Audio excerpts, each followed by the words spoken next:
আঞ্চলিক ভাষায় বাংলাভিউ রাজকুর খবর সকলরে স্বাগত জানাই আর লগে আছি আমি সাকলিন হক ফয়লাও হুনুক্কা খবরের শিরোনাম দলের লগে উফতামি করিয়া প্রার্থী হইয়া ফাঁস করলেও শান্তিতে নাই সিলেটর 4 উপজেলা চেয়ারম্যান তারার সামনে জুলের শাস্তি সিলেট থাকি হজর প্যাসেঞ্জার লইয়া সরাসরি সৌদি আরব গেছে বাংলাদেশ বিমান এবার সরাসরি 3 ফ্লাইটে হজ যাইবা 1260 জন আধিপত্য লইয়া সিলেটর এমসি কলেজও ছাত্রলীগের 2 গ্রুপের মাঝে পাল্টাপাল্টি দৌড়ানি লগালগ পুলিশ আওয়ায় রেহাই পাইছেন ছাত্রছাত্রী হলে সিলেটর গোলাপগঞ্জের ডাবল মার্ডারের মামলায় একজনের ফাঁসির হুকুম 3 জনরে খালাস সিলেটর বন্যার অবস্থা বহুত বালা হইছে আস্তে আস্তে শুরু হইছে পানি নামা জাতীয় মৎস্য হপ্তার 2 নম্বর দিনও সিলেটর রেলি আর আলোচনা সভা হইছে বেশি করে মাছ চাষের কথা কইছেন বক্তা হলে অতবিল হুঞ্চিলা শিরোনাম এখন হুনুক্কা বিস্তারিত গত উপজেলা নির্বাচনও দলের লগে উফতামি করিয়া বিদ্রোহী প্রার্থী হইয়া পাশ করলেও শান্তিতে নাই সিলেটর 4 উপজেলা চেয়ারম্যান দলের কথা না মানায় তারার সামনে এখন জুলের শাস্তি শনিবার আওয়ামী লীগের সম্পাদক মণ্ডলীর সভাত তারারে সাময়িক বহিষ্কার ও কারণ দর্শানির নোটিশ দেওয়ার তারিখ ঠিক হওয়ার কথা রয়েছে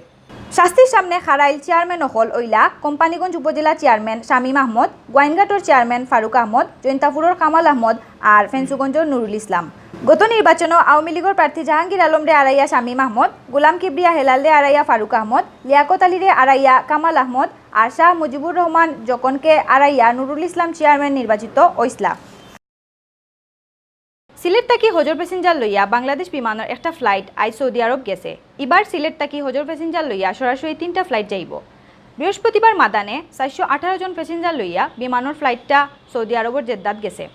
হজ এজেন্সিস বাংলাদেশের হাব সিলেট জোনের সাধারণ সম্পাদক জহিরুল কবির চৌধুরী শিরুয়ে জানাইন আজ 12টা 23 মিনিটের সময় উসমানী ইন্টারন্যাশনাল এয়ারপোর্ট থাকি বাংলাদেশ বিমানের আকাশপথী উড়োজাহাজ 418 জন হজর প্যাসেঞ্জার লইয়া জেদ্দার উদ্দেশ্যে রওনা হয় তাই আরও হইসইন কাল শুক্রবার উসমানী থাকি আরেকটা সরাসরি ফ্লাইট জেদ্দাত যাইব 3 আগস্ট হেসমেশ সরাসরি ফ্লাইট উসমানী থাকি যাইব মদিনাত তাই আরও জানাইছেন এবার সিলেট থাকি সরাসরি ফ্লাইটে 1260 জন হজযাত্রী সৌদি আরব যাইবা আর এবছর সিলেট থাকি সকলতা মিলাইয়া হজযাত্রী আসন 3200 জন আধিপত্য লইয়া সিলেটর এমসি কলেজও ছাত্রলীগের 2 গ্রুপের মাঝে পাল্টাপাল্টি দৌড়ানি হইছে খবর পাইয়া পুলিশ লগালগ কলেজও যাওয়ায় বড় রকমের মারামারি থাকি রেহাই পাইছেন ছাত্রছাত্রী হলে কলেজ ক্যাম্পাস আর হোস্টেলও আধিপত্য জাহির করা লইয়া গত কয়েকদিন থাকি সঞ্জয় চৌধুরী আর সৌরভ দাসর ফাইন্তর মাঝে বিরোধ চলিয়ার বৃহস্পতিবার 2 পক্ষর নেতাকর্মী অকল কলেজও আইলে তারার মাঝে শুরু হয় পাল্টাপাল্টি দৌড়ানি এই সময় কলেজের ছাত্রছাত্রী অকল দৌড়াইছেন সৌরভ দাসর গ্রুপের ফাইন্তর লগে সরকারি কলেজের ছাত্রলীগের নেতাকর্মী অকলও লগলইন করিয়া জানা গেছে এই ব্যাপারে সাফরান থানার ওসি আব্দুল কাইমে কইছেন এমসি কলেজের ছাত্রলীগের 2 গ্রুপের ফাইন্তর মাঝে দৌড়ানির খবর পাইয়া পুলিশ লগালগ ওখানো গেছে ও কারণে বড় ধরনের কোনো কিছু তারা গোটাইতে পারছেন না সিলেটর গোলাপগঞ্জের ডাবল মার্ডারের মামলার একজনের ফাঁসির হুকুম দিছেন কোর্টে বৃহস্পতিবার বিয়ালে সিলেটর অতিরিক্ত জেলা ও দায়রা জজ কোর্টের বিচারক মোহাম্মদ আমিনুল ইসলামে এই রায় দিছেন খরিয়া জানাইছেন অতিরিক্ত পিপি মোহাম্মদ নিজামুদ্দিনে ফাঁসির হুকুম পাওয়া কামরুল ইসলাম গোলাপগঞ্জ উপজেলার মেহেরপুর গাঁওর ফারুক মিয়ার ফুয়া এছাড়া ও গাঁওর মুহিবুর রহমানের ফুয়া রানু মিয়ারেও 3 বছরের সাজা দিছেন কোর্টে তবে রানু মিয়া সাজা থাকি বেশি আজত বাস করিলাওয়ায় তানরে মামলা থাকি অব্যাহতি দেওয়া হয়েছে কামরুলরে ফাঁসির হুকুম দেওয়া ছাড়াও 10,000 টাকা জরিমানা করা হয়েছে মামলার অন্য 2 আসামি মনোয়ারা বেগম আর আয়েশা আক্তাররে বেকসুর খালাস দিছেন বিচারক 2015 সালের 12 ফেব্রুয়ারি গোলাপগঞ্জের মেহেরপুর গাঁওত আগর দুশ্মনী লইয়া আসামি অখলে রুবেল আহমদ আর সানুমিয়ার উপরে হামলা চালাইছিলা গুরুতর অবস্থায় তারারে সিলেট উসমানী হাসপাতালও ভর্তি করা হয় ওখানে ভর্তি অবস্থায় মারা যান রুবেল আর সানু ঘটনার 2 দিন বাদে নিহতর বোন নাজিরা বেগম 60 জনরে আসামি করিয়া গোলাপগঞ্জ থানাত মামলা করেন তদন্ত শেষ করিয়া পুলিশ ও বছরের 20 জুন কোর্টে চার্জশিট দাখিল করে আদালত আজকে আসামি কামরুলকে 302 ধারায় সর্বোচ্চ সাজা মৃত্যুদণ্ড প্রদান করেন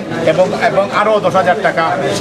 সাজা আরও 10,000 টাকা জরিমানা করেন আসামি রানু মিয়াকে 323 ধারায় 1 বছর এবং 427 ধারায় 2 বছরের মোট 3 বছরের কারাদণ্ড প্রদান করেন আর আসামি মনোয়ারা এবং আয়েশাকে খালাস করেন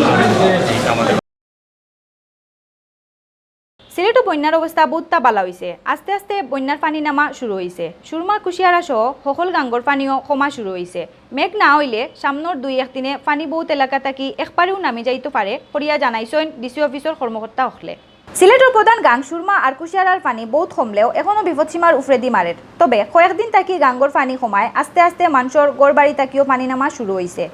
বিভিন্ন জায়গা থেকে পানি নামি যাওয়ার খবর পাওয়া গেছে। সামনের 2-1 দিন মেঘ না হইলে পানি একবারেও কমে যাইব করিয়া আশা কররা বন্যা আক্রান্ত এলাকার মানুষের।